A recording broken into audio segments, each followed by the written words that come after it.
Mas pinaganda, mas pinalaki, mas pinaporma, at mas pinalakas. Ano pa nga bang mga nagbago dito sa bagong Yamaha NMAX 155? Dahil nga sa new color nito, tara samahan nyo ako at alamin natin kung magkano na nga ba ngayon ang presyo ng bagong Yamaha NMAX 155. Umpisahan nga natin dito sa kanyang pinaka-headlight, no? Kitang-kita pa rin talaga rito yung lines na to na nagmumukha niyang mata at talagang nagmumukhang robot ang motorsiklo na ito. At ang ganda rin ng pagkakapintura dito dahil ginawa na nga itong glossy. Ang tawag nga sa kulay na ito ay dark blue matte black. Pagdating nga sa kanyang headlight, ang kanyang ilaw ay naka LED mapa high beam o low beam at yung kanya namang signal light ay naka bulb type pa rin. Magkabilaan niya left and right. At ang kulay pa rin ng kanyang windshield ay kulay black. At ang kanya namang front fender ay katerno nga ng kulay ng kanyang mga fairings. Ang sukat naman ng gulong nito sa may harapan ay 110/70/13. Naka disc brake tayo dito. Meron din tayong ABS at naka single caliper. Ganito naman ang itsura ng kanyang suspension. At ang sukat naman ng gulong niya sa may bandang likuran ay 130/70/13. Naka tubeless na rin to. Dito ang lagayan ng gear oil at kulay black nga ang mugs nito. Sa kabilang side naman dito sa may bandang likuran, naka disc brake tayo rito, naka single caliper at naka ABS. Meron na rin pala tong TCS o yung tinatawag natin traction control system, kung saan kinokontrol nito ang ating mga gulong sa mga panahon na tayo ay mag-slide. Kaya naman mas safe tayo kapag naka-on ang ating TCS. At ganito nga ang itsura ng ating shock sa likod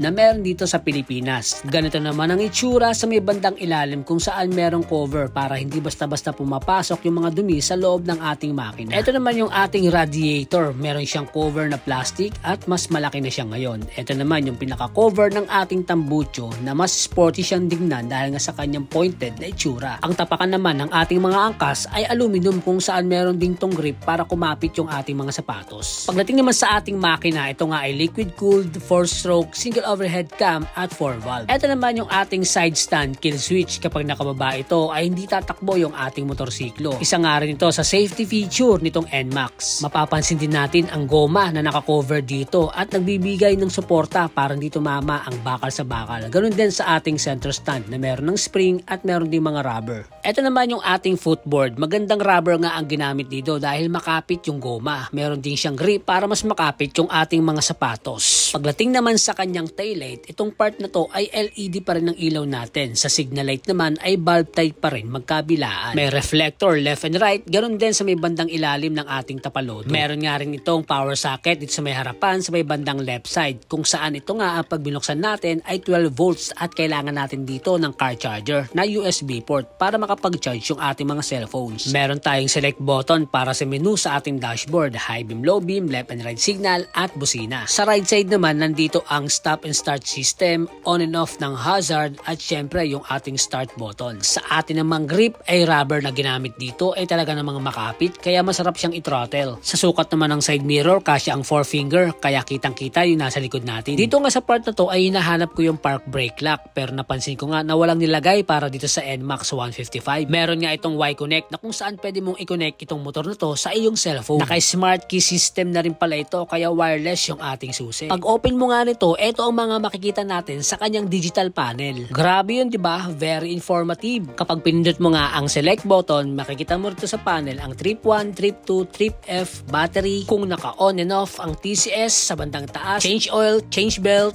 fuel gauge, temperature gauge, at syempre, meron din siyang speedometer. Yan ang multifunction digital panel. Nandito ang message, TCS, ABS, high beam, check engine, stop and start system, smart key signal, at kung meron tumatawag sa atin. Ito yung ating ignition. May nakalagay na on, open, at lock. Ngayon, lagay natin siya sa open para mabuksan natin yung ating fuel at seat. Dapat sa open, pinutin mo yung fuel and boom. Ayun na yung ating lagayan ng gasolina. Ngayon naman, try naman natin yung seat. Ayun. So, nagbukas na siya at eto nga yung loob ng ating upuan. Nandito nga yung ating tools at yung ating manual. At dito rin nakalagay yung ating battery. Ito nga yung ating storage. May sukat nga ito na 23.3 liter. Testing natin tong helmet kung kasya nga dito sa loob. So, depende nga sa laki ng ating helmet, no? Pero ito nga yung half face na free helmet dito sa Tricycle ay nagkasya. Ayan, no? Saktong-sakto, parang sinukat. At weight, meron din pala siya dito sa may side na to na parang pocket. Ayan, meron siyang takip at sinukat nga natin. Hindi naman siya ganun kalalim, no? Compare sa kabilang side. At kapag inopen na nga natin ang ating upuan, ay ganito nga ang itsura niya. Mapapansin natin na hindi siya naka 90 degree at hindi na siya mabubuksan hanggang doon sa ating manibela. Pagdating naman sa kanyang dimension, overall length, width, and height, meron tong 1935mm by 740mm by 1160mm. Sa seat height naman, meron tong 765mm. Ang wheelbase naman ay 1340mm.